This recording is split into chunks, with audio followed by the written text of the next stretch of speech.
I wanted to talk about something, maybe just by talking about it in these terms, I feel like I could appeal to some logic if you were ever faced with this, because, I realized that, I'm on this spiritual path, and I have been for years, and I've been going hard for it, it was all I was going to do. But, I did come in from a very, very dense place. I did come into it from a place where my coping mechanisms failed. I basically had failed at life because I couldn't keep up. I lost everything. I was miserable and wanted to die every day. Depression, anxiety, couldn't sit still in my body because I was so uncomfortable. Miserable is an understatement. And so for me to go in on it and realization that it was the pathway to alleviate the misery I was in, and then the more and more results I got, it just made sense to stay on it. It just made sense to, and I was being led, so I was being shown more information, and my curiosity was always piqued. My wow factor for life was always being activated, and my relief, and then eventually liberation highs and all that stepped in. But so I understand at the same time that's not what's happening for some people. Some people are here and willing to consider a reflection of what I'm sharing while living their life, while holding up the fort, while going to work every day and things like that. So, for different people, this journey looks different. So I want to kind of talk about this in terms of for me, it was natural and I was going to go that way no matter what. But for another kind of person who is, keeping up their life and their life hasn't completely crumbled to the ground like mine did, and they're still on the spiritual journey trying to look for answers or being led or whatever, and here you are. Here's what I want to offer, and it's about pride. And that is that, I believe it's from the Bible, but it's pride comes before the fall. And I was just having these thoughts about how some people, when they have a fall, right, when their pride gets hurt, some people will go harder into the story that they've been telling themselves that hurt their pride in the first place. They'll recover by telling themselves a delusion, really, but a fantasy, or they'll put on some rose-colored glasses. They'll kind of suppress and deny any of the real feelings that happened as a result of the fall that they had from their pride, or their pride being hurt. Or they'll blame it on the other person, project onto the other person, or hold a grudge against that person and just make that person another person a placeholder for their own pain. That's one way that hurt pride can function. It can also lash out, take revenge, keep itself busy with all kinds of things like that, addictions. And the other thing that can happen is the pride can be humbled. And when you humble yourself, it's the high road.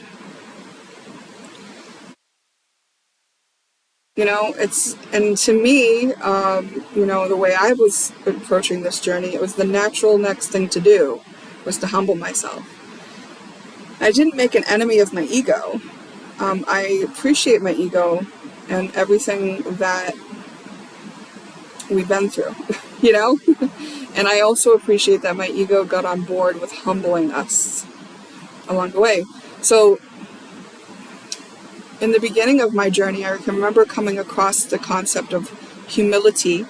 At the same time, I was coming across this concept of having been the black sheep in my family, where everybody, no one would recognize my value. Everyone just would only recognize my value if I was people pleasing. As far as me discovering what skills I had as a human being, they were not on board. And most of them still not on board. They don't call me up. It's very rare. I'm going to say in general, my family. Not every family member treats me that way. I have at least one son who respects what I do and believes in me, and there have been times my brother has surprised me and let me actually do an assist. But, you know, for the most part, the greater part of the family just like is not recognizing, you know, these skills that I have. And so at the same time, I was discovering that I couldn't just wait around for somebody else to recognize my value. Like, if I was going to wait around for somebody else to point out to me what I was good at in life, no one was ever going to come tell me that. Nobody. And at the same time, I was realizing like humility was this valued thing. And I was like, well, what is it? Which one is it? You know, and this is earlier on in my journey before I understood that both things are usually true. So I didn't and I was like, well, which is it? Am I supposed to be humble? Am I supposed to be the one to like, you know, cheer myself on for the skills that I do have? You know? And at that time I chose to cheer myself on for the skills that I do have. And that, in that way, that was valuable for me to do. But humility came naturally, right? Because I didn't know everything. There's still more to learn. I didn't have it right on everything every time. So humility happens when we allow ourselves to understand that we didn't know all that we could know about this or that. And when we have been punished and rewarded into adulthood, like if that's the way we were brought up, punishment and reward, it's oftentimes we have a program in there that has shame around being wrong. So being humbled actually is tied in with being wrong, which is tied in with shame. So that's why it gets avoided. So when you see people that go hard on their pride, that won't fall even when their pride is being knocked, it's because they are afraid to feel the shame. Now, shame is like the lowest vibrating frequency.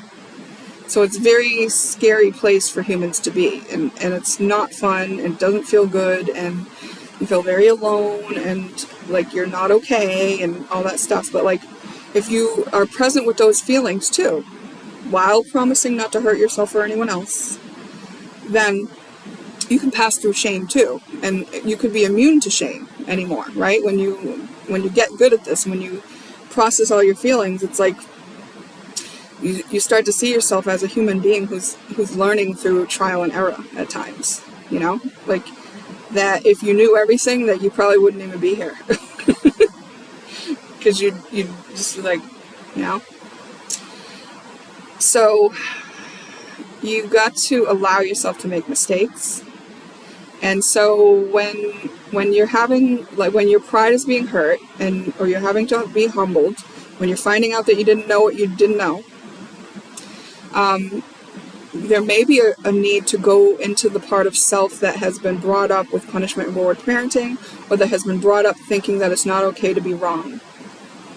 And deal with any shame or uncomfortable feelings around that part of self. So acknowledge, validate why they feel that way. Why do I feel like I shouldn't make a mistake? Oh, because everyone's going to point at me, laugh at me, and I'll be picked on, or I'll be reminded of this mistake I made for like a long time in my family, you know? And it's like, okay, well, I understand why I'm scared to make mistakes now.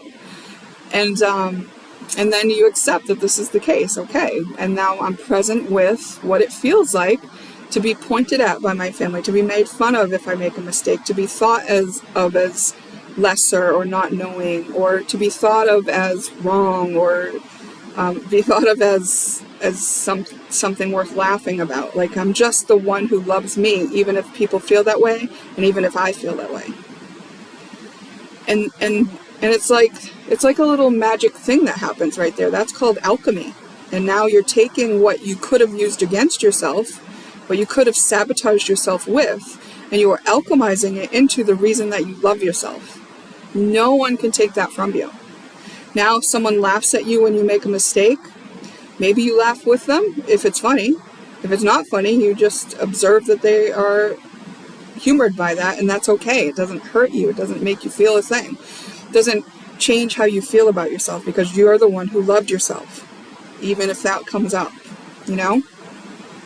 So I think the difference between someone who lets pride humble them, the fall after pride humble them, and someone who goes harder into their pride, is the ability to love themselves through being wrong. And that's a really important trait. And it's